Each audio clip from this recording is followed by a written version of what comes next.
All right, this is show number 108, recorded on March 18th, and tonight we have returning. We got the old team back. We got Kathleen coming back, this time as a guest.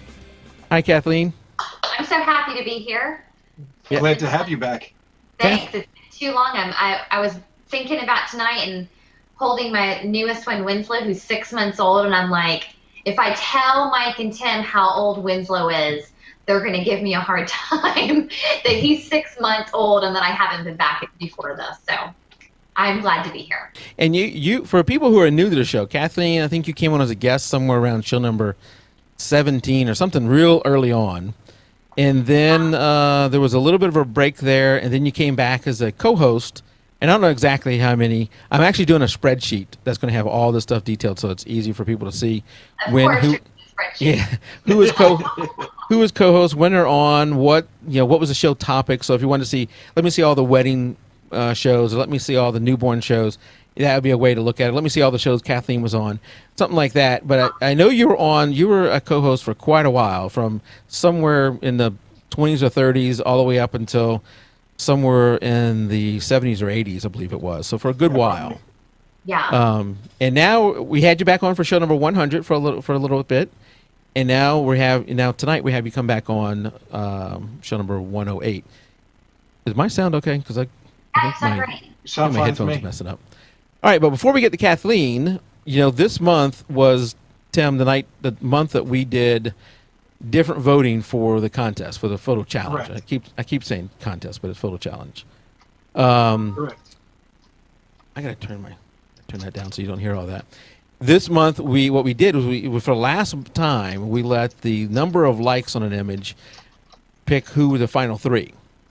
And the reason we're going away from that is because somebody who comes in early, puts their photo in early, you may get more people commented on it. The more times you comment, the more you get it shown up in the feed, and the more likes you get. So I don't think we've had a problem yet, but we're doing something preemptive so we don't have problems down the road where people have unfair advantage, by coming in early or something versus somebody who came in the last day. So what we're going to do, starting with the March one, is have the admins in the previous month's winner pick the top three. But what we're going to do is change the way we used to vote. We used to just rank them. The admins would then go and rank the images. There's three of them, 1, 2, 3, and whoever got the most ones was the winner. So what we did this time is we have 5 categories. And Kathleen, you haven't seen this because the last time you voted, we were doing it the old way. The admins tried it this time. We did 5 categories, and they were technical, like white balance, exposure, those kind of things. Use of the theme, how well the image used the theme. Then let me move this over here so I can see it. The technical theme, use of the theme. Emotion.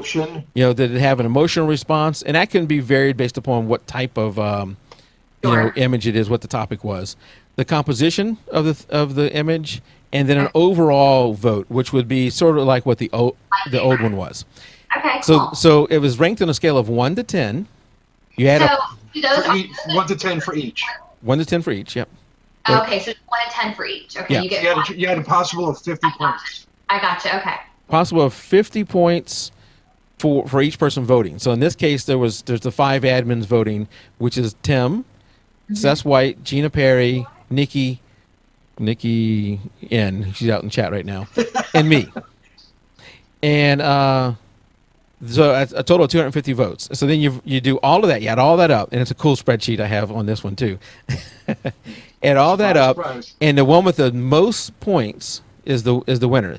What this does is we think it gives a more fair voting on each image, so that one thing doesn't come out. Let's say you've got a cute baby, and the topic was HDR, and somebody is emotional about the baby. Then it has its weight. It's not like the overriding thing. It's factored in, but it's not the overriding thing. So we're going to test this out and see if it's more fair. We tried it for the first time with the admins this time, and I think it worked great. What you did find is the image who won didn't win all the categories. Right. That was something. So, and also out of 250 votes, 250 points, the winner and the second place winner are only 3 points apart. Wow. So that shows you how close that was. So with that said, let me go over the 3 images. Show us the 3 images. And let's see here. Hold on. The first one was from Matt Woodhouse. I could say his name. This was H. Yeah, Matt Woodhouse. This is HDR. The theme this month is HDR, Okay. and it was Stephen was a winner for the calendar year 2012 through 2013. 13. And he said what it was landscape, HDR, 3 images or more, blended together in software. Okay, Okay. got it. So the first one's from Matt Woodhouse. And Tim, you don't know the comments because I did them differently this time. Well, I mean, I know some of what I did on the comments on this one. I really like this image. You can see the overall HDR effect to this one. It's not overwhelming where some of them, it might get a little bit too much done. The only thing I think I would have tried to change in this picture was the perspective of the building. It's kind of leaning towards the center.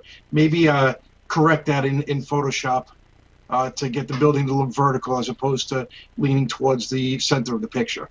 But I really like this picture. Yeah, and I like this one too. The composition is one that one of the points I put marked down on it.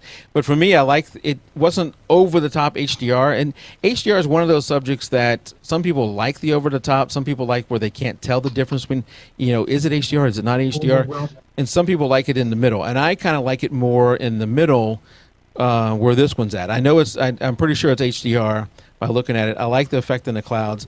One of the things I'd like to have seen is that wall come a little bit further to the right and hit that corner on the side. And the same thing as you said, Tim, is maybe fix the perspective of the building. But overall, I really like the image. I like the colors and the contrast in the image. Kathleen, you want to say anything? It's really beautiful. I mean, I'm not being able to see it up close. I'm just looking at it either on the small thumbnail at the bottom or over in the chat room. And so from what I'm seeing, it looks gorgeous. I agree with you about the composition. I would have liked to see that wall hit the corner of the photograph as well. The sky is gorgeous. I guess, since you can do HDR, you can get all that in. It's beautiful. Yeah, and they're saying if you click on that little thumbnail, it'll enlarge it in your area. Okay, cool. And they're saying out in chat that he's from Ireland, so that's a shot in Ireland, which I'd love to visit. Yeah, you think? So Matt, if I come over there, you're gonna put me up, a free room and board there, maybe? Yeah. Okay. Then it just needs a glass of Guinness in the foreground. That would make it perfect. Maybe sitting on the wall. Yeah. Yes. I was thinking like a baby. Well, priorities. All right. The next image was Christian. I don't know how to say his last name, Tim. You have to help me with that. Windmith. Windmith, yeah. And this one, why don't you tell us what you were thinking about it, Tim, and I'll read some of the other comments too. Well, I like the symmetry of the two bridges. I mean, it's perfectly placed. The bridges coming in from both sides of this. The only thing that I thought of for the HDR part of this picture, I'm not so certain this was an HDR. I mean, it looks like it's a late afternoon picture based on the sun on the far left. It looks like it's a very low sun. So I almost would like to have seen what came out of the camera versus what the HDR effect of this picture was. I like the picture itself, just I don't think it was the best HDR shot. Yeah. I think that was the one thing that got me out of this one. Yeah, and I kind of felt the same way of the three, and you'll see in the next one. The three, this one was one where I was wondering the same thing. It could have been just a regular shot that you just push the shadows. Because normally, what we don't know is what the sky really looked like in real life, because a lot of times you can bring out a lot of detail in that sky in HDR while you still bring out the shadow detail. And so I don't know what the settings were on here. So for me, of the 3 HDR ones, this one had the least amount of HDR effect in it. So I'll say something to the composition for me. Yeah. Obviously, it's fantastic because of the symmetry, but what my issue is that I'm torn. Am I supposed to look left or right, left or right, left or right? My eye is not drawn towards the center. It's kind of hard for me to figure out where the focus is because it looks like there's action on the left and action on the right. If I squint, the nicest light is center. So that should be the most obvious thing. but because there's openings on both sides, the composition confuses me as to where I'm supposed to place my focus. Does that make sense? Mm-hmm. Mm-hmm. But I mean, it's a gorgeous picture, so I'm being really picky. Yeah, I mean, you got to remember, all three of these made the final three, so it doesn't matter, you know who comes in first, second, and third. We're only going to announce the first place. You Right. came in first, second, and third. You're in the top three. Awesome. It's All right. awesome. Our last one is from Nick Williams, and this one has got a strong HDR effect. This one, we had the first one with Matt that was more of a, and the second one with Christian. They're both a lighter HDR effect. This one has a strong HDR effect. Right, I agree. That's exactly what I had said on it. The effect is a little bit too much for my test. It almost looks like this was painted or colored. It almost doesn't even look like a true image. I think that's really what it got. I mean, there's no doubt it's HDR, but it's one of the HDRs that you see that is like over the top HDR. Mm-hmm. And if that's the effect you're really going for, I mean, you have to go overly processing it. But it's a nice shot. Lends itself perfectly to it. It's another one where I'd like to see what the original exposure from the camera is, because the tunnel is totally blacked out in the original picture. Yeah, or something is. That's the thing with HDR. Some people like it really pushed hard like this. And to be honest, in some images I do too. And when I first looked at this, that was my first thought, was this was pushed too far. But the more I look at it, the more I do like it. I can see why it's in the top three. And it got some strong voting too, so I'll say that for it. I'm wondering, I almost wonder if I'd like to see it at a little bit more of an angle coming to the left of the image. Okay, yeah. So you can see more of the stairs? Yeah, so I can see a little bit more of what's going on with the stairs. Okay, and then more of the sky up top? Yeah, I don't know if that's sky or if that is just the top of that little building or something that's going on there. Okay, yeah. I was thinking it was sky. I mean, obviously the version I'm looking at is just kind of pixelated because it's not the right version. I'm looking at the Google Plus screen. But because of the way that the vines are hanging over the building, I was thinking that was like a cloud up in the top right hand corner. Yeah, I can see what you're saying. Yep. And they're saying out in chat that somebody posted the image, so I don't know if they're talking about this image or one of the other three. A lot of the guys did, and this is where if you join the Facebook group, you can see this, is they posted the images that they used to make the final product. So that's something that if you want to go back out there and look and see on these three, you can go out there and see. All right, so with all the voting done, and we've just finished the voting up today, actually. Finished the voting up with this new way, and we're going to use this going forward. May have to tweak it a little bit, but it worked really well this time. With all that coming in, let me get this ready. The winner for the February photo challenge. Tim, do we have drum roll? Oh, I don't have that ready yet. Then don't worry about it then. Is Matt Woodhouse. Congratulations, Matt. Gorgeous image. I love the sky. I love the colors. Very well done. It's beautiful. That was my favorite too. That's what I was thinking in my head. All right, so I'll be posting that up on the Facebook group here soon, and Matt will have to get together and talk about how you can get the Amazon gift card, because I don't know how that thing works when we start going outside the U.S., but we'll work something out. All right, that's the thing. I have some stuff to talk about at the end, but now I want to turn it over to Kathleen, who's gonna talk to us about work-life balance and some other things. Maybe, Kathleen. Sure. Okay. So I think this kind of topic came about because I think that we see other photographers out there who appear to be doing it all, and we sit there and we ask ourselves, how in the world do they, have that many children, stay-at-home mom, working mom, and run a business that appears to be successful from the outside? And I know for myself, I get that question a lot. And I thought about doing a blog post because of how often I was getting that question. And then I thought, well, what a better thing than just to come on the jpeg2RAW show and discuss it so people can listen live. Even more fun. But I think that to start off, it's all perception. We could look at anyone from the outside and it looks like they've got all their ducks in a row and that they're doing it perfectly. And we're all looking for that balance. And I'm not really sure that there is necessarily a balance. I think it's more of like a give and take, because we can only do 100% of something. That's all we have to give is 100% of ourselves. And we can either do 50-50 or we can do 75-25, but it's never quite perfectly even. And so you make choices, and it's very much a give and take. And so I kind of wanted to say that at the beginning, that we need to be careful that when we're looking around for inspiration for people, that we don't get it down on ourselves, because I don't think anybody's got everything going perfectly right. With that being said, I have been at this for a very long time. I've been doing photography now for 14 years. And there's a lot of things that have helped for me to keep my sanity. And so I kind of wanted to share some of those tips with you guys tonight. Okay.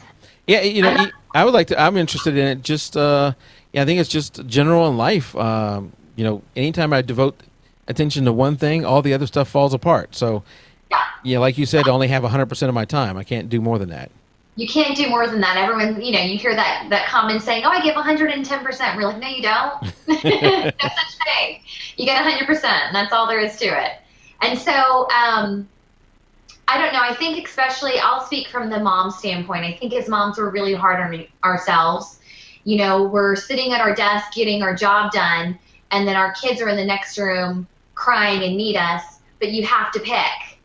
You literally have to pick, because you cannot do both at the same time.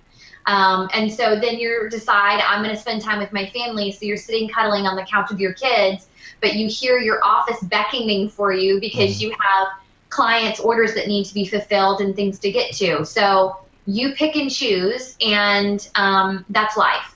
You cannot do it all 100% of the time perfectly all the time.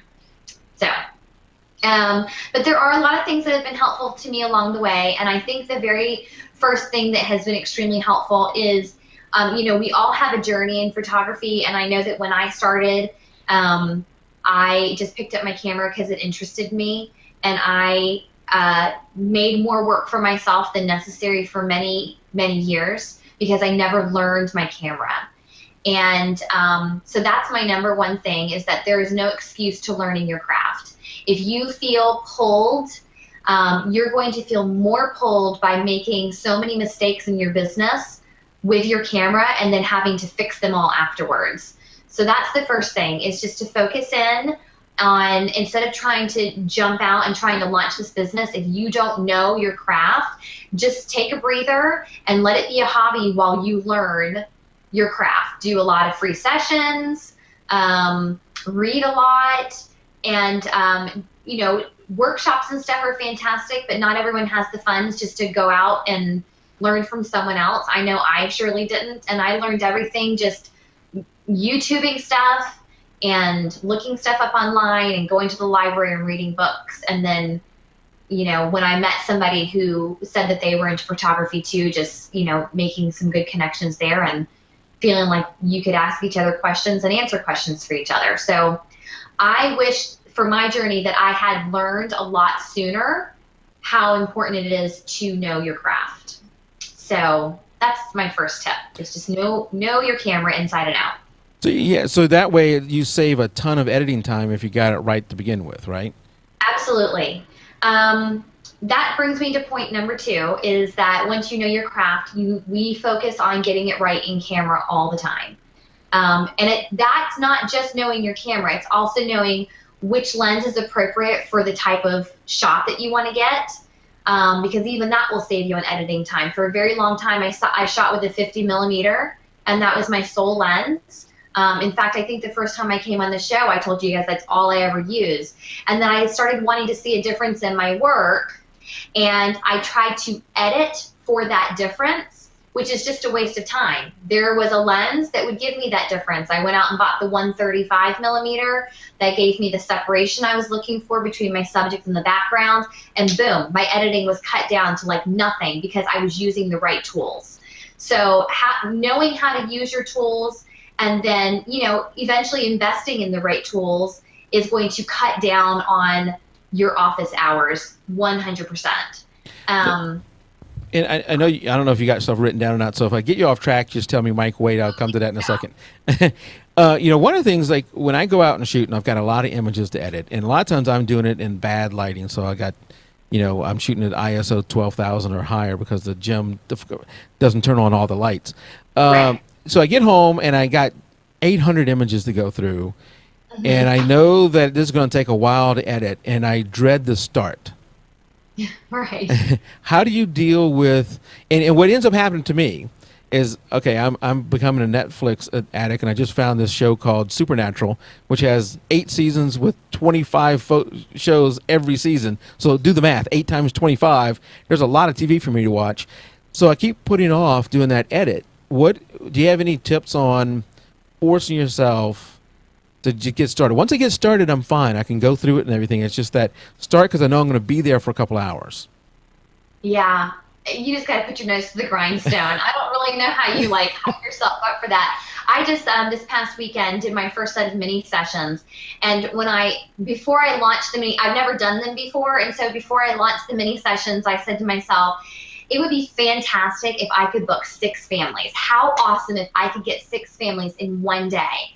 And I don't know, it was a crazy night because I thought that I was going to launch these sessions and then go have dinner with my family, and I literally could not leave my desk. I booked 12 sessions in the day in under 2 hours. It was ridiculous. Okay, so now I'm in your boat.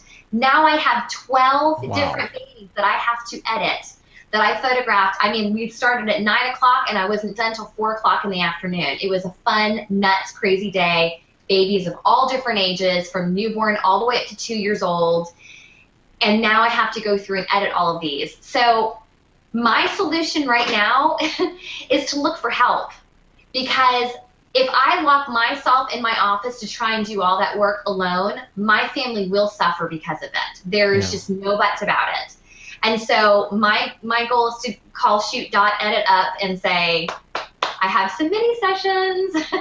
You're going to look at all of them. It's going to be fantastic. But another thing that helps me with that is the fact that I've gotten it right in the camera.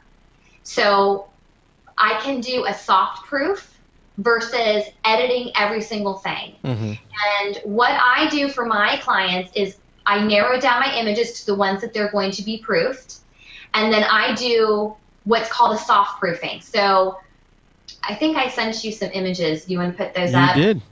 And while I'm pulling this image up, they asked out in chat, you said something about that you had the 50 millimeter, then you went and got another lens. You got the lens that you needed, and they asked, what lens was that? I got the 135. It could have also been the 70-200. But I got a steal of a deal on the 135, and I really wasn't all about the weight that comes with lugging around a 70-200. Because I'm photographing children, and it's not always newborns, I already have a workout in front of me to keep a child's attention. So a lot of times I've got my camera and I'm like, peekaboo and jumping up and down and, waving and stuff, and I can't do that with a 70-200. So the 135 is fantastic. It gave me that separation that I needed, and actually the shot that you're going to show is with my 135 lens. And if I got it out of order, you tell me. But they also are giving me lots of advice on how I can, start editing. Just do it, turn off the TV and listen to music. And listening to music is something that helps for me. I can come down here, play some AC/DC, which I didn't like in high school, but now apparently I love it. So, listening to something like that, it helps out. Is this the image that you were wanting? Yes, hold on, let me look at it. Yeah, so this is my straight out of camera image with my 135. And so the fantastic thing about this is that any client is going to see this and they're going to love it. They're not going to know that there's anything that needs to be changed about it except possibly blemishes on their own face. You know what I mean? And so what I do is I do a soft proof. So do you have the soft proofing picture? Does soft proof. Yep. So my soft picture means that I have done any exposure corrections that I might need. I've given it a little bit of an S-curve boost, and I've done general cleanup. I basically try not to take the image into Photoshop at all. Everything is done in Lightroom. So I'll use one of my presets that I have, and I'll make sure that the, you know, exposure is correct and that the color balance is correct. And then this is what I show my clients. So they will get an image gallery full of images that have been soft proofed. They have not been fully edited because my clients haven't necessarily bought this picture yet. Right. And so when they see the soft proofing images, I give them a disclaimer saying that, you know, if any blemishes, dark circles under the eyes, those will all be removed in the final retouching process. If you or your family member has any defining birthmarks like stork bites or moles, that you would like to have removed, please let me know. Otherwise, they will be left right where they are, right where God put them. And so that way I don't have to wonder, oh my goodness, do I take off this stork bite or do I leave it? Am I going to upset a parent if I take it off, or am I going to upset her if I leave it on? That way I just flat out say, if you want it gone, you let me know. Otherwise, it's going to stay right where God put it. And so this is what they're soft proofed. Sorry. And I don't know how well this comes through. The subtle differences here come through the stream. So I will have these in the show notes, but I'm going to go back to the original and then back to the soft proofs just so you can see the differences here a little bit. So this is back to the straight out of camera. Yeah. I'm going to give you a couple of seconds to look at it. And now back to the soft proof. So, I mean, there's really not a whole lot of difference in it because the image straight out of the camera, you know, I don't know how a lot of photographers do it, but when I'm at a session, if I see something, if I'm chimping through my images and something grabs me, I show my client so they can be excited about it too. Mm-hmm. Now, when I started photography, no way would I have been doing that because the images on the back of my screen did not look good because I did not know my craft. Right. You know, it's taken many years, but now I'm confident to say, I'm so excited, look at this, and they can get excited too. And they say, you can just send that to me as is. And I'm like, oh no, I'll be putting my touches on it, but I'm glad you like it, you know? So the soft proofing doesn't take a whole lot. Like I said, my goals are to get it exposure correct and color balance. Those are my two main goals. And then I will let them soft proof it. And then once they go through and choose the images that they would like to purchase, then I'll do my final edit for them. And I've shown you two versions of a final edit on this picture as well. So here comes the final edit. There's the final edit. So with the final edit, I just removed some trees that were in the background that were distracting to drawing your attention straight to the mom and the baby. And then I, you know, go in at 100%. This mom's skin was already gorgeous as is. But if she decides to blow this up to a 30 by 40 over her fireplace, then you see things that you wouldn't necessarily see in a smaller size on your screen. So I go in at 100% and I make sure that their skin is clear. I try not to, you know, over retouch. I don't want them to look plastic. I want them to still look real. But I want the mom to feel beautiful in her pictures. So I did this version for this mom, and then there's another version that you have that's in black and white. Yeah, and I'll get to the black and white in just a second. So I have the advantage, I get to see both at the same time, so I know people watching can't see that. But I did notice on what is my left, I guess it's her right, her cheek, there was a little bit of an indentation in it before, and it looks like you did a little bit of cleanup there to that. Do you do any kind of liquefy? Do you use liquefy? I did not liquefy this image at all. Okay. Now, I do... I think that what you're seeing is there was a shadow there where it appeared to be like a blemish or a wrinkle. Mm-hmm. And so I removed the shadow and smoothed it out. Okay. But I will go ahead and say that 90% of my moms get a nip and tuck somewhere. And they will never know about it. It will never be obvious to them. But this is the thing. I just had a baby, right? Yeah. And there's no worse feeling in the world than nipping and tucking yourself on Photoshop. But when I got my newborn pictures back, because a girlfriend of mine took them, and so, you know, she just gives me the raw images, and I saw myself, like, there was no way I was ever going to hang that anywhere in my house because we mommies just don't look the way that we want to look right after having a baby. It's just not going to happen. And so I'm not making anybody into, like, a supermodel, but I'm going to make them look like their conversational self. Mm-hmm. When I'm having a conversation with you, Tim, I see you one way because we're moving and we've got hand gestures, and I'm not just staring and like scrutinizing every single bit of you. But That's a good thing. When you right, for I am, Tim. when you take a portrait of someone, we sit there and we scrutinize. And if we scrutinize each other, it's even worse the way we scrutinize ourselves. And so if I see something that makes one of my clients not look like their conversational selves, then I'll fix it, and they'll never even know the difference. All right. And then the final edit you're talking about was the black and white conversion. Yeah. And the black and white conversion just was, I don't know, I really liked it. I love the color because it's very soft color in this, but the black and white was a little bit more like intense for me, and I really love it too. Yeah, you know, one of the things I do when you're doing people like that in Lightroom, it's really easy to convert it to black and white, see if it even looks good in black and white. Because a lot of times, like you just said, the black and white takes out all the distracting color and just makes it the powerful, the emotional part of the image stand out. Totally. Yeah. Totally. You don't know. I mean, you don't know until you see it. And sometimes when I do soft proofing, I will give, like, if I already know an image is going to look great in black and white, I will soft proof it for them in black and white as well. I've got a fantastic preset for one of my favorite black and whites that I can use in Lightroom. So I love that I don't even have to go to Photoshop to make that happen, to soft proof something for one of my clients. I just click it, soft proof it for them, and then sometimes they will choose the black and white over the color for purchase. So it's nice to be. I remember the days when you wouldn't even try Lightroom.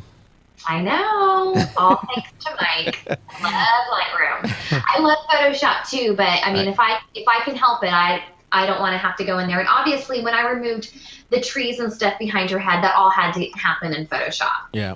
Now, I don't want to take 30 or so images into Photoshop. I want to be able to take the ones that they purchased into Photoshop, and then that really cuts down on the time that I have to spend behind my desk. Sure. And so it's more time with my family. Like I said, it's a give and take. And I remember a point in my career where I said, every time I say yes to this, I am saying no to this.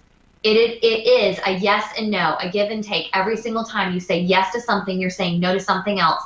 And so if I'm going to say yes to photography, it's going to be because I love it and because I enjoy it, because it's taking away time from my family, and that's very important to me. Yeah. So. Now, the term conversational self, is that your own term, or did you get that somewhere? Because that's a good term. It's my own term. It's my own term because, you know, I feel like the whole liquefy thing in the photography world, like it's such a hot topic right now, especially with the Dove campaign coming out and all that kind of stuff. And I wholly support making women look like women. But as a business owner and as an artist and as your friend, for goodness sakes, I want you to like yourself in your pictures. I'm not going to take off 50 pounds. I'm going to give you a little push on your waist where your love handle's hanging over your jeans, but I'm not going to take off, 5 dress sizes. So that's why I say I'm not trying to make anybody look like a supermodel. I want them to look the way that they looked to me when I have a conversation with them. Okay. Yeah, no, that's a good way to put it. And I'm going to go ahead and bring it back in here. Okay. So the nice thing about soft proofing my images, it really saves on editing time. My packages are, I proof 30 images for people. Then I have a 5-image package, a 10-image package, and a 20-image package. And if they want anything more after that, they can purchase them per image. And so I have my pricing structured that if they get my lowest package, which is the 5-image package, I've made as much as I want to make on the session, and they walk away happy with not 200 images on a disc that's going to sit on their computer for years and never get looked at, but with 5 knock it out of the park images that will be hung all over their house. And so I used to be of the camp where I just wanted to give them everything, and I would walk into my client's home and they would never have anything on the walls. And I think it's just a little bit overwhelming for them. And so by narrowing it down and allowing them to be specific about their choices, I walk into my clients' homes and I see them on their walls now. So it's a really nice trade-off. And if your work is on your clients' walls, then their friends see it and then they hire you, and it's just good. Absolutely. It just moves your business along. So it's really good. So my third thing that I wanted to talk about is focus, and not in your camera, but in your life and in your business. I think if you're having a hard time doing the balance or doing the give and take with your business and your personal life, I think it's really smart to try and focus on a specific genre of photography, so you can be a master at it. When I first started, I remember taking anything I could get my hands on. And it's funny because I didn't have kids when I first started. And so when people called me to photograph their babies, it terrified me. Like I wasn't sure like even how to hold the baby or how to soothe the baby. And the idea just scared me to death. And so I kind of shied away from it until I started having my own kids and felt more comfortable around children. And now, of course, it's totally something that I love and it's my passion. But I think it's really great to specialize in a genre so that you can be great at it. And then when you're great at one thing, then your price structure can go up. As long as you are, you know, farming yourself out to 500 different types of photography, you might be mediocre at a bunch of different things versus great at one. And so then when it's time for you to be able to push your price structure up, you hesitate because you're not great at anything. You're just kind of mediocre at a bunch of things. But if you can specialize in a certain genre, then you can gain the confidence that you need and the experience that you need to be able to get your prices to where you need them so that you're actually making money, not just breaking even, and you actually have a real business going. Yeah, that makes total sense. Maybe you would start, especially when you're starting off and getting better. You know, you think about a lot of things in life. Let's say if you're a professional football player, you're not, for the vast majority of them, they're not also a professional basketball player and baseball player. They're football. And Right. so if you want to be a wedding photographer, a newborn photographer, specializing in that, honing your skill, becoming the best you can be at that before you start trying to become, you know, something else, that makes sense. I think your learning curve would be much shorter, and you'd get up to speed faster. And then, then at some point you may say, all right, I'm a wedding photographer. Now let me also do some seniors, or let me do some other things. Right. And use that original business to spin off other business. Absolutely, absolutely. But you know, it's a really good thing to be a master at something. And it's funny because I used to do weddings, and then I had children, and then I switched to the newborn world. And so it doesn't mean that your specialization can't change, or that your life doesn't take you down different avenues to bring in different types of photography into your world. It absolutely can.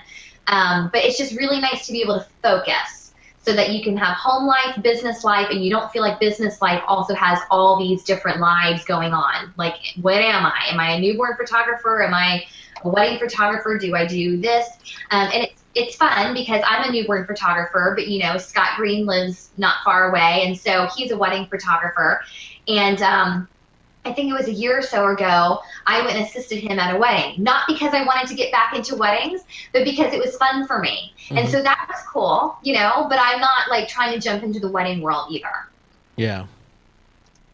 And then as far as focus goes also, I keep a bookmark on my desktop of my top 5 favorite newborn photographers. Like, all-time favorites. Top 5, I might push it to top 10. I'm really picky. You should send that list to me so we can try and get them on the show.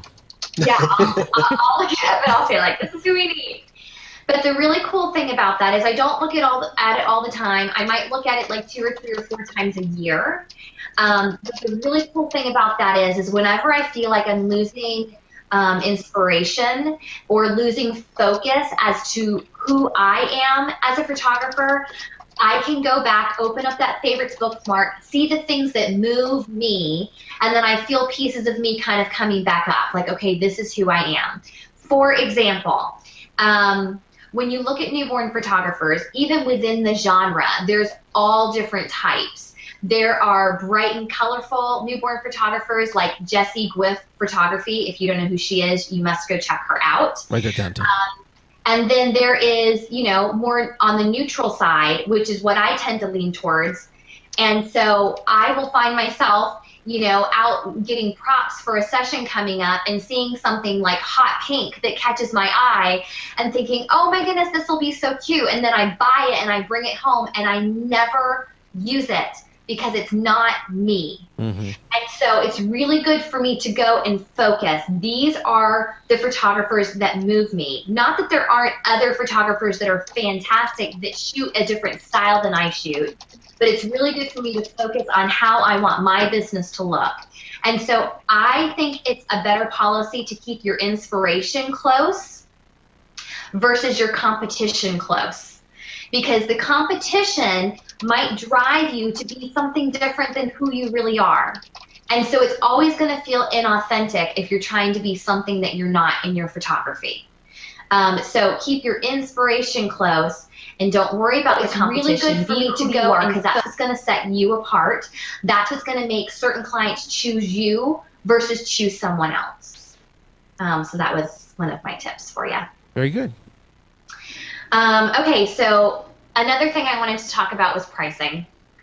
Before you go to that, can I ask you a couple questions? Yeah, please. So you got 3 young children and a husband who has a demanding job. Right. So how do you find just certain times of the day? I guess with the 3 younger ones, hopefully they all go to bed at a decent hour and then hopefully sleep through the night. Do you just set aside times of the day that says this is going to be a work time? I do. Okay, so first of all, on the mommy side, Baby Wise has literally saved our lives. It's just a book that teaches parents how to get their children on their time frame of their world versus you joining the child's time frame. And so because of that, I know that my children will have nap times at X time of the day and that they'll be in bed at a certain time of the night. And, not to say that we don't have crazy days or that things don't get off track, but then when we do get off track, I can know what normal looks like. I can be like, okay, we're crazy. We got to get back to normal so that I can keep things in order and keep things running. And so that has been fantastic for our family, is to be able to know what to expect, what a day looks like. Mm-hmm. I don't think I could do this business if I did not have the knowledge that I gained through doing Baby Wise. So that's on a personal note. Okay. I know my husband's schedule, and I also know my 2 older boys. They're 5 and 4 right now. One of them's about to be 6. They're both in school 3 days a week. And so on the days that they're in school, I have 2 hours that is work time. I turn my phone off if I can, unless I'm expecting client calls or something, and I focus on getting people their stuff, on getting my website, up and running, on keeping galleries active, all the business stuff. I've got 2 hours, 3 days a week. The other 2 days a week, one of my sons is still at school, and my middle son, he is, thank God, a great independent player. And so he will be behind me playing on the floor with, whatever, Legos, and I'll be able to plug away. It's not as dialed in work because obviously I'll have more interruptions because he's home, but I do what I can. Okay. And then, my 6-month-old, he's on a 4-hour schedule. So eat, sleep, play, eat, sleep, play. I know exactly what his day is going to look like. I know exactly when he needs to eat. I know exactly when he needs to go down to nap. And when he goes down to nap, I sit here and I get work done. So that's kind of how I make it work with having the kids home. And then on the days that my husband is home or off, we basically high five, and I come and I literally lock the door to my office and I will work from sun up till sundown. And he is fantastic because I'm not kidding you, girls. He literally brings meals to my desk, and he's a good cook. So if it wasn't for him, I'd probably starve or be living off of like shakes.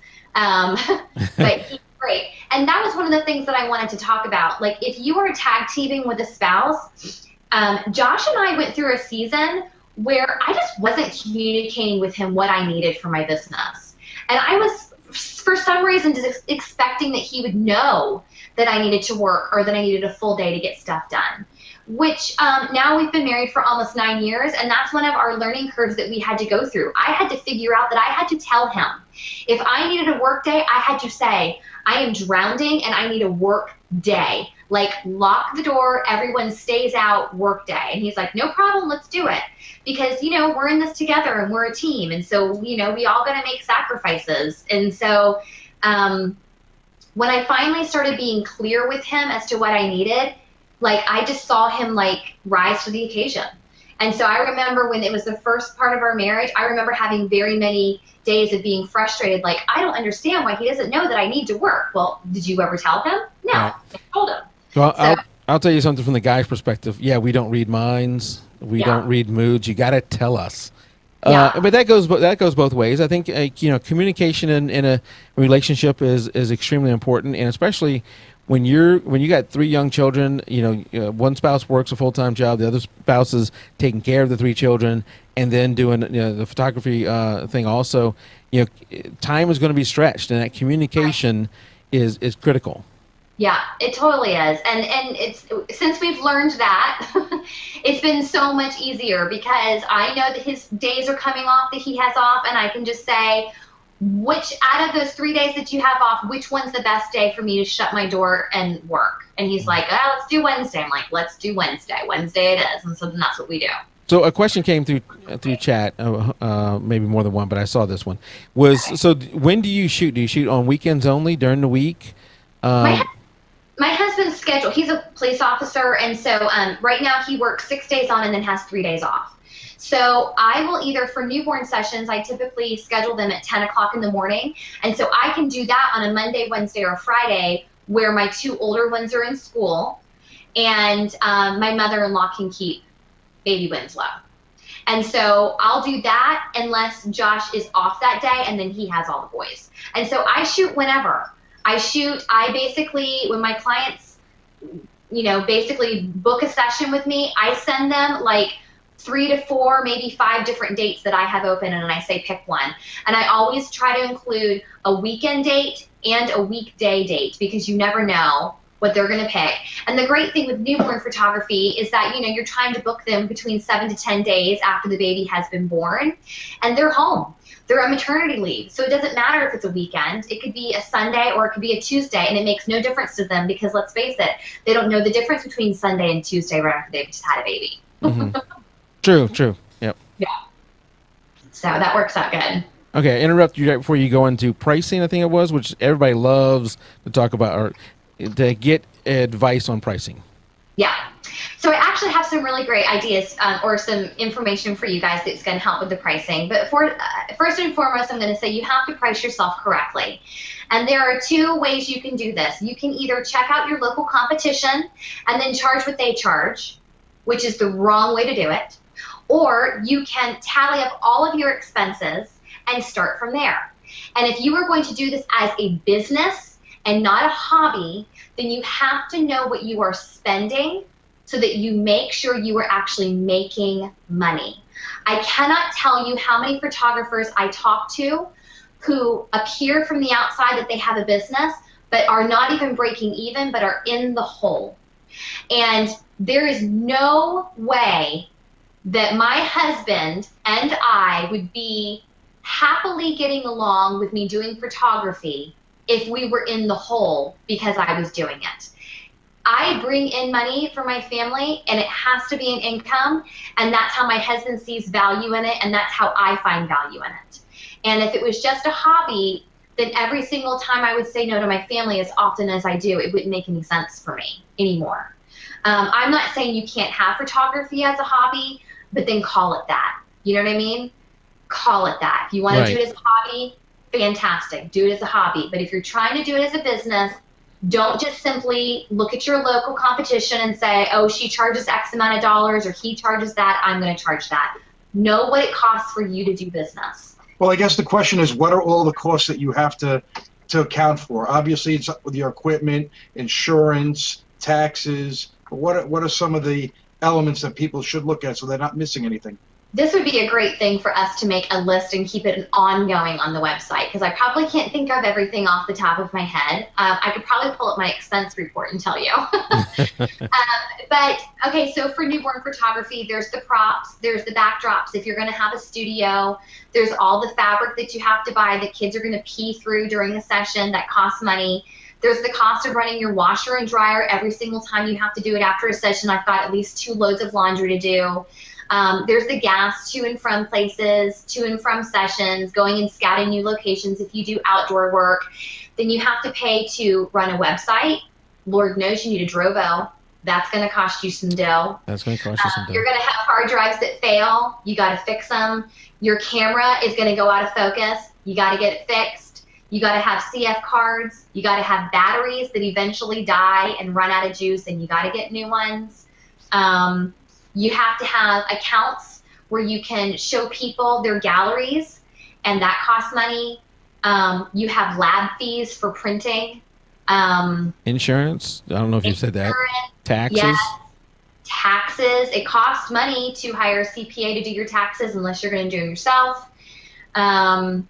Lighting equipment, all the junk that you see behind me that, of course, you need to run a business. So I don't know. It'd be a really good list to keep ongoing. I've got something that when I put my pricing together, I had to go through and say, this is everything that it costs me to do business as of today. This is where I need to start my pricing. Jesse had a good comment out there. In some cases, you may need babysitting costs. You may have babysitting costs. Absolutely. I have been so blessed to be able to have my mother-in-law live very close to me and a sister, but not everyone has that set up. And there's been a handful of times that I have had to hire a babysitter in order to do my sessions. And so, yeah, that's part of doing business. And you have to know if you're a stay-at-home mom and you have to get a sitter every time you have a session. Depending how long your session is, there's $50 to $100 gone just on your sitter. Yeah. So now, I think some. So you have a good point here, but some people who are not, let's say your spouse, man or woman, take that out of the picture here, but your spouse makes the living for the family, and you're going to be doing photography. You call it a business, you want it to be a business, but if it doesn't make money, makes money is irrelevant. You'll eventually, hopefully, get there, but right now you're not so worried about that. But what you were saying is you really need to decide, is this a business or is this a hobby? I'm talking specifically to the people who are trying to find a balance between family life and business life. You have to take everything into consideration when you decide that this is something that you're going to try and juggle in your life. And it has to be worth it to you, and it has to be worth it to your spouse. It has to make sense for both of you. Before I was a stay-at-home mom, I had another job. I used to do interior design, and I did photography on the weekends. And money at that time, Josh and I were newly married. We both had decent paying jobs. Money was not the issue, and so photography was fun for me. And so at that point, it wasn't as important to me. If I would have broken even, no big deal. You know what I mean? But when I decided to stay home and not have a job outside the home, per se, then I had to make it make sense. There was no way that I was going to be able to continue to stay home with my family and just break even or go in the hole. I had to be making money. Do you think some people fall in the trap where at first it feels so good to have a paying client? You got somebody, they pay you charge whatever. Let's say it's really low. You're just so happy. You get that next client, you're even more happy, and this goes on for a while. But at some point, you realize, wow, this is a lot of work. I'm doing a lot of work. It's taking me away from, especially if you have kids. It's taking me away from the kids. It's taking me away from all these other things I can do. And then now you're stuck. You got all these people who want you because you charge this little, low rate. You're actually getting better at it. But you're having more and more friction from the family side because you're losing money and you're spending a lot of time doing this, and this all of a sudden becomes something, wow, I'm stuck. How do I raise my rates? How do I get out of this? Or maybe if you were a little more, you'd end up with maybe fewer clients, but more family time, a better work-life balance, and a more balanced charge for your time and skill. I think that the story you just told is the natural progression of things. You start off charging next to nothing because you just want someone to recognize you as being a photographer. And then you figure out, oh, I'm making 15 cents an hour. That's not okay with me anymore. And so, more people are asking for you, and your family is also needing you. And so it's when the rubber meets the road, and it comes at a different time for every photographer. It came a time for me when I started having children. That's when my time came, and I said, I am either going to do this once a month as a hobby, or I'm going to make this a business, and it's not going to be okay with my family life if I'm not actually making money at it. And so I also had a really good push because I had a photographer who I looked up to contacted me and said, "You are too good to be charging what you're charging." And I was like, really? And it was kind of like, that's when the light bulb went. That's the confidence boost that I needed for someone else to recognize my skill, for me to be able to move forward on it. And I was also okay. Sorry, I was also okay with losing the number of clients and making the same amount of money than I was. Like, I would rather do 5 clients and make X amount than to do 25 clients and still make the same amount. Yeah, is that? So if you raise your prices, you will lose clientele. You will, but you will also gain some clients who would have never even considered you before because you were Walmart. Right, exactly. And there's several questions out in chat. I will read. I think this is more of a statement, but it's sort of a question. Read that one, then read the question. So this was from Jessie Hudo. She said, "What is your cost to walk away from the dinner table with your family to go do a photo shoot?" So basically, think about. I mean, I'm going to spend time with family or whatever that other thing you're doing in life, or go do, or what is it going to cost? What do I need as far as a fee to go do the photo shoot versus this other thing? And then I'm scrolling off the screen. I better get it fast. Another question was, specific to you. What do you charge, and how long is your session? So I've started something actually kind of new this year. My session fee is $200, and that's, I hate to use this word because it sounds snobby, but that's for time and talent. I could bundle my entire sessions together and just have one price for everything, but I separate a session fee from your package because I need a retainer to make sure that people show up. And what I learned is that anything less than 50 bucks down, people will drop you like a hat and not even think twice about it. They will not show up to their session. I think $50 is a lot of money, but not everybody does. And so they'll give you the retainer, and then they will not show up and not care if they never get it back. And so then that's a waste of my time. So $200 is what I get up front.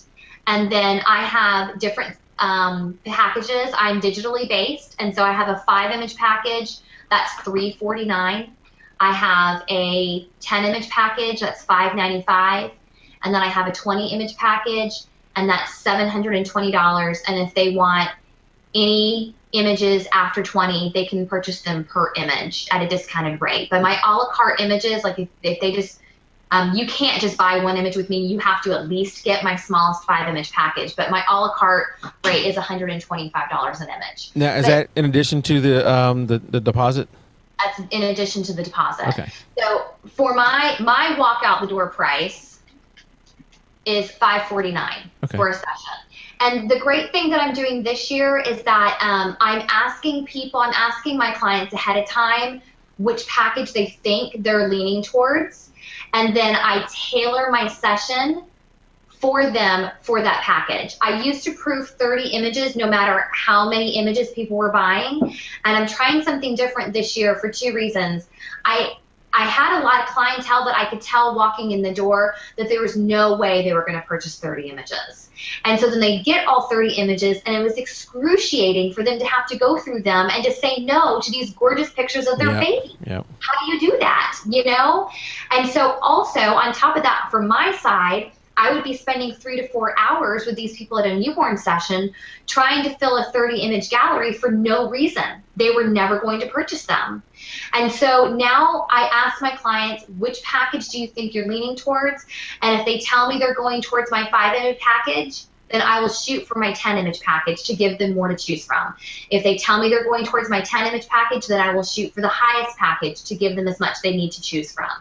But I'm not going to get somebody who's planning on spending almost $400 to spend over $1,000. They might spend 6 or 7, but they're not going to spend over $1,000. Right. So now you're saying it's $549. That's $200 for your session, and then 5 images is digital only, so they still have to get that printed then.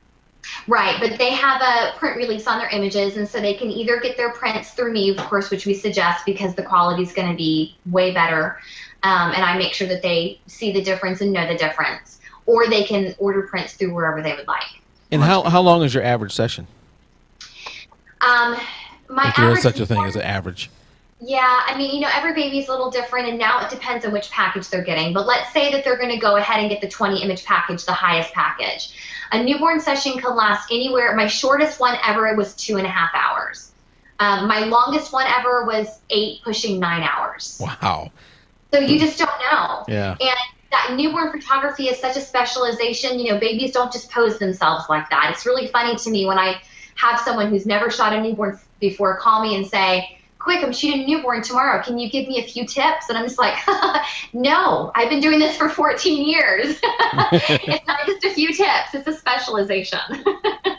So, Steve, before this gets too far, Stephen had a question, and he's somebody that's been active in our Facebook group. He is got a full-time job now. He's got a wife. I think he has a baby on the way. And he's really would like to make professional photography make the switch and become a professional photographer. And I think I may be reading into this, but I think he's wanting to move away from his full-time job and go straight into that. And to me, as the accountant, I'm an accountant by trade. That just seems so scary to go away from a known paycheck every week to one where, I got to imagine that when you make the switch, the photography business is not going to quite be there. And he just bought a new D610 based upon, partially my recommendation and some other people's. So he's starting to invest in the gear that he needs to do this. But that transition over to become a full-time photographer is just so scary. Have you ever thought about, as your kids get older, and if you'd want to do this even more and become, I don't know how much you're adding to the family income now, but add quite a bit more to the family income? The good thing about my transition was the fact that my husband was the primary breadwinner. So when I made the switch to being a stay-at-home mom and then doing photography to bring in my portion of the income, we knew, all right, Kathleen, you have to bring in X amount of dollars. Anything above and beyond that is above and beyond, but you have to bring in X amount of dollars every month. And I looked at that number and I said, I can do that. I can do that. No questions. I can do that. If it was questionable on whether or not I could have done it, I don't think I could have done that to my family. And so if I was the one making the switch, I would say, Stephen, how much money do you have to keep your family afloat if you are the primary breadwinner? Can you do that? Are you certain you can do that with just photography? That would kind of be my way of figuring it out. And then when the kids get older, yeah, of course. I mean, I love photography, and how fantastic would it be if I could actually take a vacation with photography money? Yeah, you think about it. If you are working a ton and you have not priced yourself out, and you get to the end of the year, you do your taxes, and you realize, all that work I did, I made $5,000. Yeah. Or whatever it is. And you think about all that time away from family, not just the out shooting, but the sitting on your computer and editing when you weren't paying attention to them. Unless you just enjoy doing that and you don't, like me, I don't look to make money from my photography. Right. But if you're somebody who's wanting to run this as a business, if you're Steven who wants to make this a career and move away from his full-time job of non-photography, you got to look at what can you make. And, I don't know. Sometimes, and I think you have to treat it like any other career move. Yeah. Like if you got another, let's say that you're making $80,000 a year, and XYZ company calls you and says, we would love to offer you a job. It pays $20,000 a year. Do you want it? I mean, you got to be logical about it. And I know that it's art, but if this is going to be your primary source of income, then you have to be logical. Can you keep your family afloat with this? But where it's a little bit challenging and a little bit different is, so that $20,000 a year job you have that you just said they offer, maybe they're saying it's $20,000 base, but you could make as much as $150 in sales commissions. And then you're going, okay, I'm making 80 now, I get 20 in base. That's all that's guaranteed. But man, I could make 150 in sales commissions. But those sales commissions are iffy. I got to work for them. You never know if I'm going to get it. 1 month I may have a bonanza. The next month, the next 6 months, I may make nothing. That's, I think, where the photography comes in, is that there is the hope that you can do more. And as long as you're split between the photography and your full-time job, you don't really know how far you can take this. Now, I do know somebody like you mentioned, Scott Green, what he's done is he has a set number of weddings he wants to do every year, and he's able to sell them out every year, and that he can do those on the weekend, so he can still keep his full-time job, do these things on the weekend, and if he wants to, I don't know what his full-time job pays and what he's making on photography, so I can't speak for that. But at some point, he may be able to say, I'm making more money with my photography than I'm making with my non-photography, and maybe now I can stop that, and now I can expand from beyond the weekends, and I can make even more from photography. It's tried and true. It's tried and true. I'm a very logical kind of girl. You know, I'm like, it either is or it isn't. You know, like this puppy dogs and rainbows and like what ifs. Like if it was me and they said the base pay is 20, but you could make upwards of whatever, I'd say, I'm so sorry. You need to at least guarantee that I will be making what I made in my old job before I make the move. Yep. And I think you make sure when you think about this, Stephen, or anybody who's doing it, is to price everything out. You know, sit down, do yourself a budget. You know, look at what, do you have health coverage through your company? Do you have savings through your company? You know, think about, can I replace all these things with the photography? And I think that, you know, there's no way of getting around it, Stephen. That is the scary time of making that transition. It's so scary. Well, and then there's two things that I wanted to put out there that will be helpful for people in that boat or they're just trying to price themselves correctly. The first one is the Easiest Pie Pricing Guide. I've never used it, but I've heard raving reviews about it. The one that I used, it's actually free, and Mike, I sent you a link to it. It's a pricing guide by Stacy Reeves. Her last name is spelled R-E-E-V-E-S. And it's the greatest pricing guide ever. And Mike's going to put the link for you guys to have. It's 100% free, and her rates are based off of a wedding pricing structure, but the brass knuckles are the same. So you could basically take her pricing guide and use the concept for any genre of photography just to basically be able to figure out what your expenses are going to be and what your costs are going to be. This is the guide that I used when I was going through my pricing guide. Tim, I don't know if I can't get that right now to put it in chat, but he's muted himself. Uh-oh. Or his typing has muted himself. I type, so I keep muting myself. What's the name of the book? The bottom, written by who? Stacy. S-T-A-C-E-Y, Reeves, R-E-E-V-E-S. Greatest pricing guide. I'll put it in the show notes if you missed it from here. This really, really got me thinking about some things that I wouldn't have considered as expenses. And so if you just try and think of like, what are my expenses off the top of your head, you will miss a ton.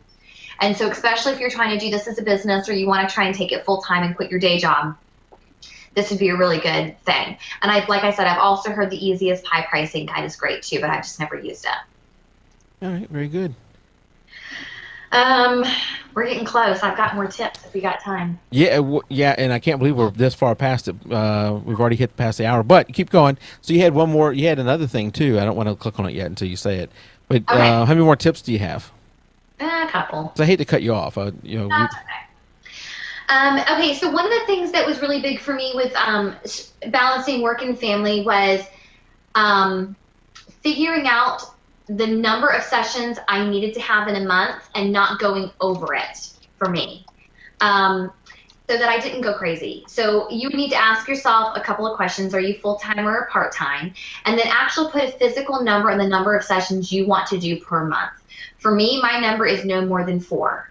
And it does not mean that I will never go over 4, but it does mean that I will never do 25 in a month. Mm-hmm. And that's when I started losing my mind, is when I just started saying yes to everything that was coming my way.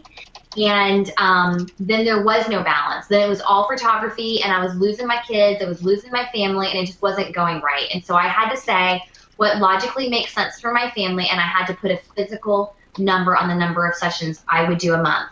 And I will tell you that there was a lot of fear in limiting myself. I was fearful that if I ever said no to a session, that somehow it would sink me in the photography world and that it would limit the opportunities that I got, because, you know, word of mouth is your biggest advertisement. But it has not been the case for me. In fact, I think just the opposite has happened. I think that because I have limited myself on the number of sessions I will take, I think that it has added value to my services. My clients know off the bat, it says it all over my website, I accept a very limited number of clients per month. Most of my clients are booked 3 to 4 months in advance. Please contact me if you're running late because I might have some openings, but basically plan ahead. And so 90% of my inquiries are, oh my goodness, I hope you have space. Oh my goodness, I hope you have space. And so it creates a vibe. Yeah, It's that whole, you want something more that you think you can't have. And so because I only take a limited number of sessions, I thought it would hinder me. It has totally helped me. You know, I felt some of that as a customer when I hired Scott Green to take my senior photo of my son. I knew, and my wife really felt it. She kept saying, "You got to get Scott before he's booked up," because we knew Scott only had so many open slots, and she got on to me several times about, when are you going to book that? He's going to fill up all the slots. Of course, I felt like, well, Scott will always have one more available for me. And I don't know, maybe he wouldn't. He may not have had one, but I think it was either you or Rachel Brinke who said, Lexus charges what they charge. They're not trying to outsell Honda. Right. The Honda Civic or something like that. Yeah. Yeah. And the nice thing about it too is it helps for like camaraderie with other photographers in the area. When I get booked, I simply say, I am so sorry I'm booked, but you've got to call blah, blah, blah photographer. They're fantastic. And so it's really great because then it keeps open channels between other photographers and it creates a vibe around, the community that if you want Kathleen Bowie, you got to call soon. So it's been really great. And then ultimately, I think with all of this for my family, we just 100% have to trust that God is our ultimate provider. Period. End of story. It is my job to do my job. It is God's job to do all the providing, not me. And so that was huge. And for me, getting that to be able to let go of having to do an unlimited amount of sessions every single month. Yeah. Okay, so 2 questions out in chat. One is, how do you advertise? That's one. Okay. And then 2 is, this is from Steven, and he's saying, even if I have unlimited time, I'm paraphrasing, this isn't his words, even if I have unlimited time, would it be marketing, it would be better for marketing to say limited sessions? I think you should tell the truth. You think you should tell the truth? Okay. Yeah, I think you should tell the truth. I think, not to say that you were trying to be like... Well, here's something. What I'm saying is that people can smell authenticity a mile away. And so if you are 100%, this is your full-time job, still set a number because there is still a limit. You know what I mean? There is still a limit. We can't all be... Right. What's that name of that photographer that was that wedding photographer that did like... Ryan Brunheiser. We had him on the show who did like 80 weddings. He did an 80 weddings or something like that a year. And I can't believe it. It's something like when I was in college or high school, whatever it was, and I tell my mom I'm going by the library. Now she just assumed I was going into the library to study. I did drive by it on my way out to do other things, so I wasn't lying. So Stephen, you can say, I think Stephen, you can say that you have limited sessions. Yeah, because you don't have infinite time. Yeah. Right. And you know what? Ryan Brunheiser's limit might be 80. Right. Even Ryan's going to have a limit. As crazy as that is. Yeah. Right. So when I say that I'm booked for a month, like that sounds like I'm crazy. Booked for me is 4. And I'm booked. Yeah. So everyone's limit is different. But yeah. Okay. I was also wanted to make sure, I think we kind of touched on limiting the number of images that we're proofing for clients, which really helps things. It keeps the decision-making time down for your clients, which I think is important. And then ultimately, you're just going to be editing less images, which, keeps you free for your family. Right. I only fully edit the images that I know someone is going to purchase. That's a great tip. I want to use for marketing. Another tip that I have is don't be afraid to ask for help. One of the best things that I did a few years back is I was getting a lot busier and I needed help with my office work. I needed help with bookings. I needed help answering clients' emails. I needed help taking checks to the bank. And so I put something on my blog saying that I was looking for an office assistant, that the position was not for someone who wanted to be in the photography business because I would not be teaching them the photography business, that I needed somebody to help keep my books, answer phones, place orders, book clients, answer clients' questions about what should I wear for the 100th time. and that the position was not like a Monday through Friday. It would be sporadic, and that in exchange, they would not be getting paid, but they would get a free session, like 2 free sessions a year or whatever. And I had people jump on it. Wow. So I found a girl that was one of my clients who she and I like hit it off right away. And she's been assisting me now for years. And she doesn't even live in town anymore. Her husband's military, and so she lives out in DC. But when I get an inquiry, I simply forward it to Abby. She contacts them and says, I'm Kathleen's office assistant. I want to answer all of your questions. I want to help get you on the books. I want to tell you where to send your deposit. I want to tell you what to wear. I want to tell you what the weather is going to be like. And so she handles a lot of that for me. And it's fantastic because it's kind of give and take with her. You know, she's a stay-at-home mom too. And so if she calls and she's like, my whole family has the flu, I'm not going to be able to call anybody out. I'm like, don't worry, I got you, girl. And I do it all for that week. But then when she's back on her feet, she lets me know when she does it. So it's very laid back, but I just asked for help. Just thought, well, why not ask? And someone jumped on it. So, well, you know, you mentioned Ryan earlier, Ryan Brennheiser. That's why he's able to shoot 80 weddings, because he does outsource some of that work. Yeah. Yep. Yep. Helps him to focus on what he does well. Right.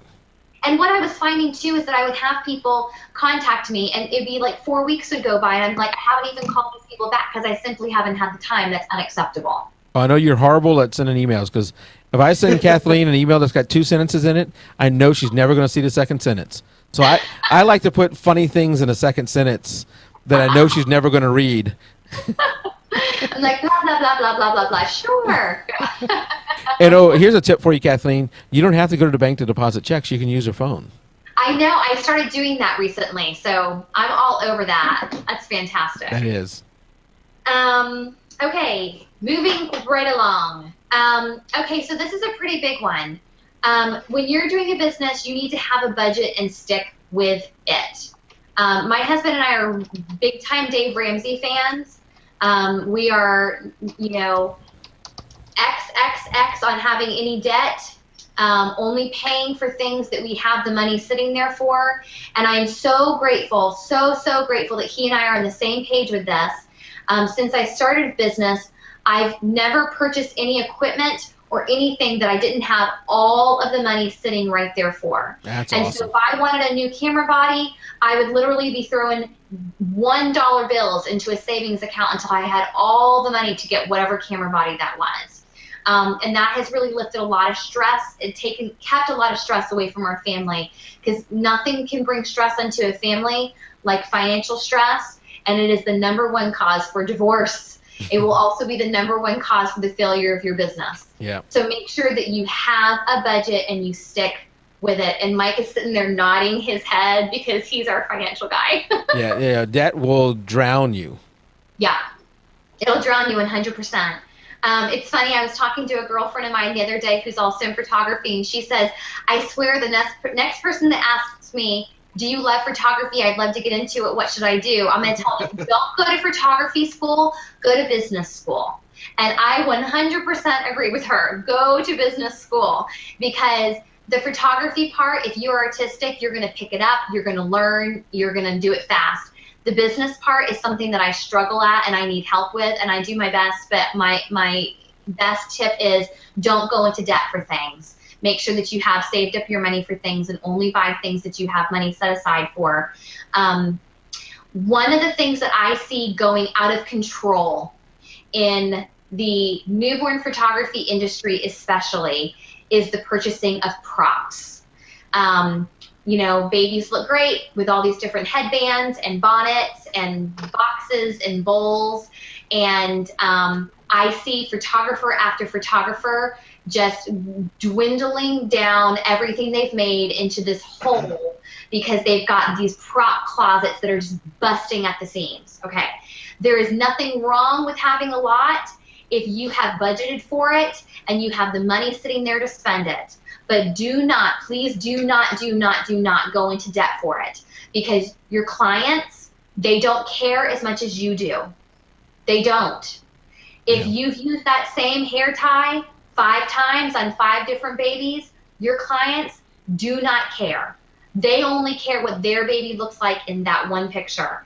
And so I was actually, in preparing for taxes, I'm actually doing my expense statement.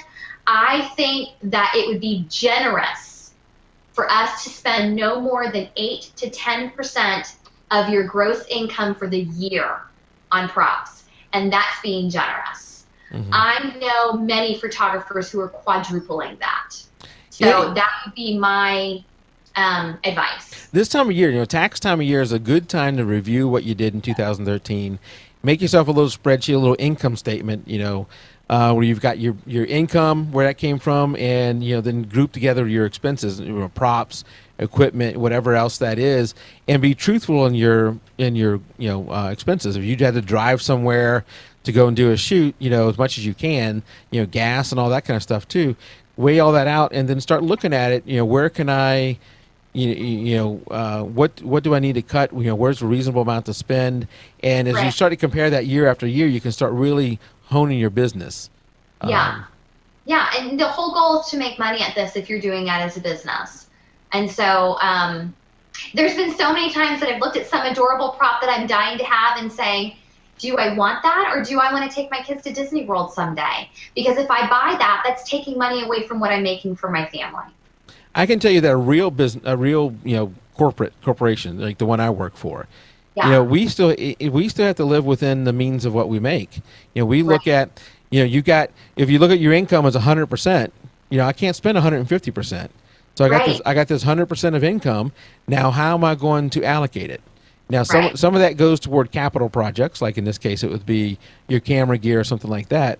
But I can't spend 150% of my income on capital projects, or else I'm going to run out. It's just that's not going to work for very long. So you have to look at that. With a startup, if you're a startup, you may have to put a little bit of money in yourself if you don't have the gear already. But like Kathleen was saying, debt will drown you. So be very careful of going into debt to start yourself up. Yeah. I've been on a lot of different photography forums where I've seen people flat out ask, should we take out, a $40,000 loan so I can start my photography business for my first year? Because that's what I made at my old job. And I'm like, no, don't do it.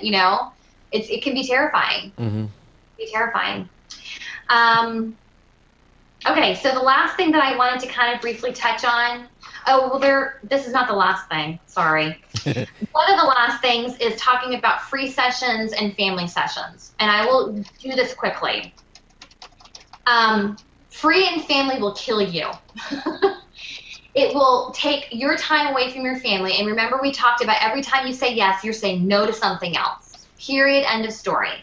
So my goal for this year, I'm actually starting this, so if you're in the same boat that I've been in, then you might want to do this as well. Last year, I counted and I did as many free sessions as I did paid. Wow. And it made me furious because every time I say yes, I say no to my family. And every single time I said yes, it felt like it was the right thing to do. But then I look back hindsight and I'm like, how much more time could I have had with my children who are growing ever so quickly? And so my rule this year is that I set a number of free sessions I would do for the entire year. So they're limited.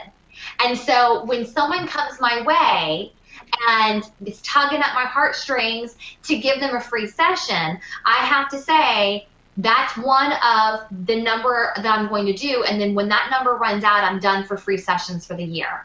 So my number for the year is 5 free sessions. Last year, I did 26. Wow. Okay. Now, does that mean my, free boudoir session we're going to do of me is out? Has been canceled. Yeah. And that's for many other reasons. Yeah. And the thing that's hard is it's never, ever the time with the people that you regret. It's never the day of the photo shoot that you regret. It's the time that you spend sitting in front of your computer staring at their faces versus your family's faces. That's the time that you never get back and that you will always regret. Yeah. So I figured there's 12 months in a year. I don't want to do 1 free session a month since I only do 4 sessions a month to begin with. Right. If I have time for an extra free session a month, I might as well make money on it. Right. So 5 is my number, but I think it is really wise to figure out what number works for you, what makes sense to you in your family life, in your business, and to set a number. And so that way, like I said, that doesn't mean I won't go over 5, but it definitely means I won't do 26. You know? Right. That's a crazy amount. Yeah. And then as far as family goes, once again, I come from a huge family. I have 7 sisters. There's 7 of us, so I have 6 sisters. And so if I did a free session for each one of my sisters, then that would be more sessions than I do in a month normally. So the way that I'm handling family from here forward, and this is my official announcement, is I will not charge a sitting fee for my family because, like I said, the time with them on the day of the session is extremely enjoyable for me. But what is not enjoyable is when I'm having to sit at my desk for an entire day to edit pictures for them when I have photographs of my own boys that will probably never be touched because I just don't have time. And so what I'm doing for family sessions is the way that my pricing is structured, I can do this easily. No session fee, but they will be purchasing the images that they want for me to edit. Okay. It might be a little hardcore for some, but like I said, you say yes to something, you always say no to something else in exchange. That's true. I mean, if you're doing, you can't do 2 things at once. You only, whatever you're doing, and you're not doing something else. That's right. Okay, I want to talk about something that's been so extremely helpful in my business, and that is a business called Shootproof. It is the company that does all of my lab work. I do all of my printing through Pro DPI straight through Shootproof. They have my shopping cart. They hold my galleries. They have the option for me to automate emails to my clients to remind them that their gallery is still up and they need to make a purchase. They accept my credit cards.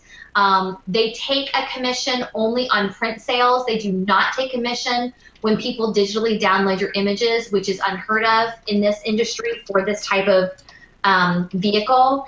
And the personal care that they give is exceptional. And I started using Shootproof, I don't know, about a year ago, and immediately, like, it lifted a huge, like, weight off my shoulders because of how much they take care of. I used to have all my clients come to my house to pick up their disc and to pay me. And so that was another day that I had to take to see my clients and have them come back. And then when I started Shootproof, now they can pay for everything online. Their prints get ordered through Pro DPI. They get mailed directly to their house, so I'm not packaging anything anymore. It is fantastic. And about the personal care, when I first started using Shootproof, I had sent in an inquiry saying, I've always had music be a part of my galleries. I feel like it evokes so much emotion, and that is the one thing that I feel like I'm missing with Shootproof, is that you guys don't have the option to have music in your proofing galleries, and I feel like the music helps to tug at people's heartstrings and get them to make a nice purchase, right?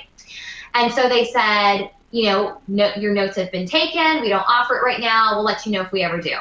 I got an email today from Shootproof saying, you may have seen the announcement, but I wanted to let you know personally that we have added the feature for you to have music in your galleries because you requested it, you know, a year ago. And so I thought you'd be excited about the new addition.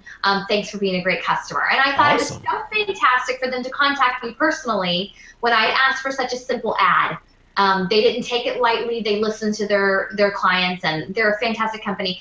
I have looked at many other names of companies that do a similar thing where you have your galleries in your shopping cart, and I can't find anyone that has a deal like Shootproof does. And their setup is extremely intuitive. I can't say enough about them. And they've also given us a coupon code for anybody who wants to sign up for your first year. I think it's, what, 20% off? Yep. And what's the coupon code? Yeah, so he's going to put that in the show notes and put it, you know, in chat for the listeners. They're fantastic. I can't say enough about Shootproof. And then I just so you know, just so I can say what the code is, it's jpeg2RAW. Yeah. Is the code, and you get 20% off. I think that you emailed them. Is that what it said? Yeah. So let me look it up. Hold on one second. I think that they said send us an email at blah, blah, blah, and say that you heard us on jpeg2RAW, and we'll give you a 20% off code. Yep. So new Shootproof users can write us at support@shootproof.com and mention the code jpeg2RAW and receive 20% off your first year of service with us. So, Yeah. and I have the webpage pulled up to the pricing plans right now. And it looks like 100 photos is free forever. And is this cumulative? So as you keep photos in the gallery or whatever, they add up? Yeah, they add up, but of course, the way I handle it is when people have placed their order within a certain amount of time. If I know that the session's long gone, they're not going to order anything else, I take it down so it doesn't eat up my storage. Okay, so the first 100 photos is free. 1,500 photos is $10 a month. 5,000 photos is $20 a month, and 15,000 plus is $30 a month. And of course, you get 20% off the first year for new customers if you use the code JPEG2RAW. You have to email their support. We'll have all that I'll post it on Facebook, and I'll also have it in the show notes. This, just so you know, if you've been looking for something like this is the company that I found that took the least amount of commissions on your print sales. And they take 0 commission off of digital downloads.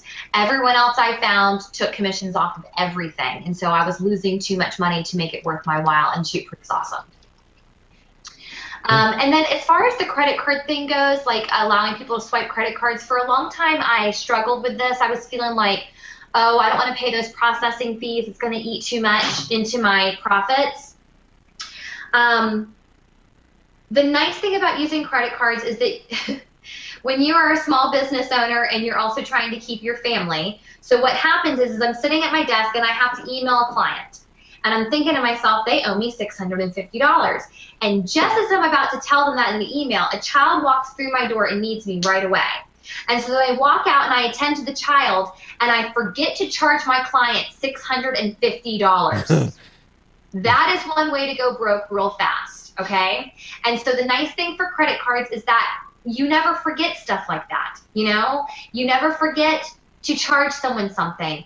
You don't lose checks in your mess of a desk. You get a great report at the end of the year of all the income that you made because they've just run everything through a credit card. And it's really more professional looking if someone has the option to pay by credit card, cash, or check. So I hesitated for a long time, but I finally pulled the trigger, and I have not missed the 2.71% or whatever it is that they take to run your credit card. And who are you using? Steven says he uses Square. I used to use Square, but once again, Shootproof, they do it right through Shootproof. Okay. Everything is right through Shootproof. So you're not having to use multiple things. And then Shootproof tracks everything for you and gives you a gorgeous option to have an expense report printed off at the end of the year, or an income report, I should say. I got to tell you, 2.71% for credit card is not bad. I think it's 2.71% plus 30 cents. I think is what don't quote me on that. I think it's something like that on Shootproof. Okay. So it's 30 cents per transaction plus 2.71% of whatever it was. One of the things I do in real life is one of my groups manages our credit card process. So I know what rates are like, and the fact that we're on our scale, we're doing tens of millions of transactions a year, so we're getting really good pricing. So we do have better pricing than that, but that is not bad pricing. It's not bad, and it was funny because my session retainer is $200, and I was getting to the end of a session and forgetting to charge people their session retainer. I'm like, what is up with this? Like, this is why you go to school for business and not for photography, because you can learn the photography stuff. Absolutely.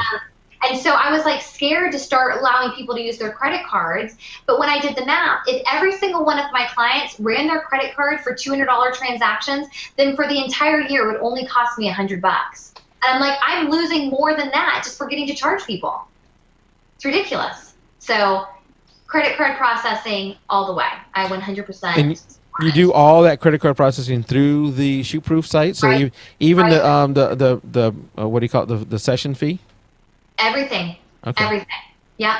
So I have it set up so that when they tell me they want to book a session, either through email or over the phone, I say, fantastic, I will send an invoice your way right away. And I do it through Shootproof. They get it. It lists exactly what they need to do. They swipe their credit card, and they are booked. Oh, that's awesome. Yeah, it's fantastic.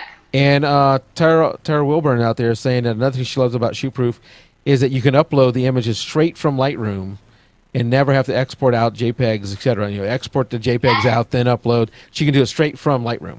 Straight from Lightroom. And then in Lightroom, they have this awesome Lightroom plugin. In Lightroom, you can see all of your active galleries that are on Shootproof and all the pictures that are in them. It's fantastic. Yeah, that's awesome. Yeah. So says the dog too. So, yeah. So that's all I got. Well, that's good. And I was showing some slideshows of your images just a second ago there, so people got to see some of the photos because we went way over time and we're not going to get to talk about all of them. But I'll still have them in the show notes. And you know, like I used to say when Kathleen was on, it just makes us have to have you come back because we can never get everything we want to talk about with Kathleen in one show. Yeah, it's fun. I love coming on. So we love having you on, and we need to do it more often. But I know that, you know, that's part of the work-life balance you're trying to work out is that. Okay, right. Kathleen, we love having you back on. Love having the team back together. So thank you for coming tonight and sharing all that wonderful stuff with us.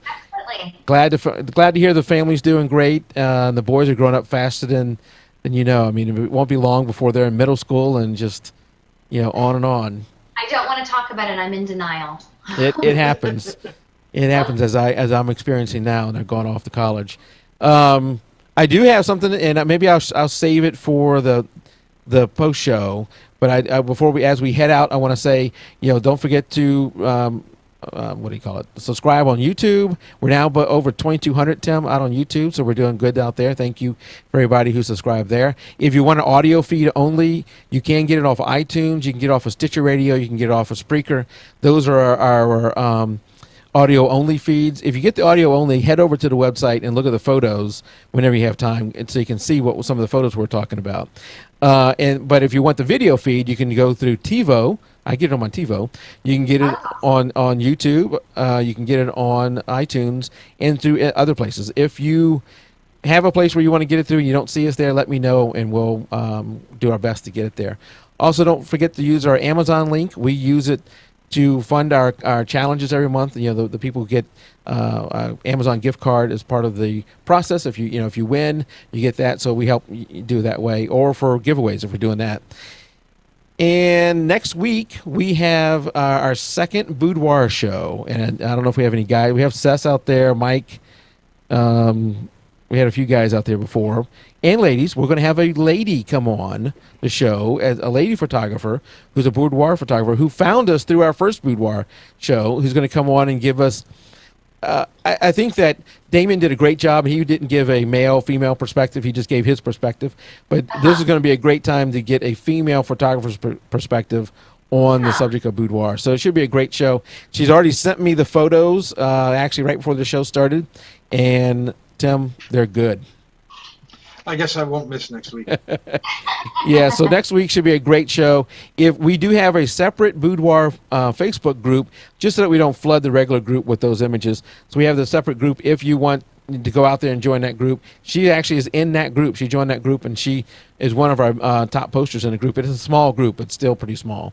But if you want to go out there, that's how she found us, and she will be a great guest next week.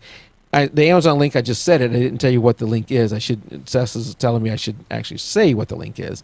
So it's really easy to remember. jpeg2RAW.com/Amazon. Can't get any easier than that.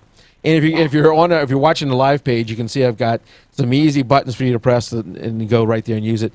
It doesn't have to be photography related. Most of the stuff that is bought is not photography related. You know, just anything you're going to buy from there. The monthly challenge this month in our Facebook group. And also, you can do it from our Google Plus group. The topic is the simple life, or however you want to interpret that. We even have a submission form on the webpage, and somebody submitted it that way, Tim, today. I meant that as just a test to see if I can get it to work. Somebody actually submitted a photo through that method on the website today. Good. Yeah, so you can enter through our Google Plus group, through Facebook, or through the website, either way. Now, since we're not using likes as the way to get the winners, you know, we can expand this out a little bit more. Awesome. Yep. And that is all I have, except for I did a massive upgrade over the weekend. This is what I'm going to show a little bit in the show note, in the post show. Massive upgrade to our forums. Totally different forums, much easier to use. Go out there and take a look at them. It's really easy. jpeg2RAW.com/forums. There's a link on our page where you can get to it. Much easier to use than the old ones. I like the color scheme even better. So if you don't like Facebook, don't like Google Plus, then you can go to the forums. In one of those three places, you should be able to find a home. Right, Tim? That is right. All right. Again, Kathleen, thank you for coming on. Thank you guys for hanging out in chat. We had a great, a lot of people out there in chat tonight. Thanks everybody for hanging out for an extended show. But when Kathleen's running, I don't want to cut her off. She has such great material. But until next week, keep it raw. Good night, everybody. Good night, everybody. Bye.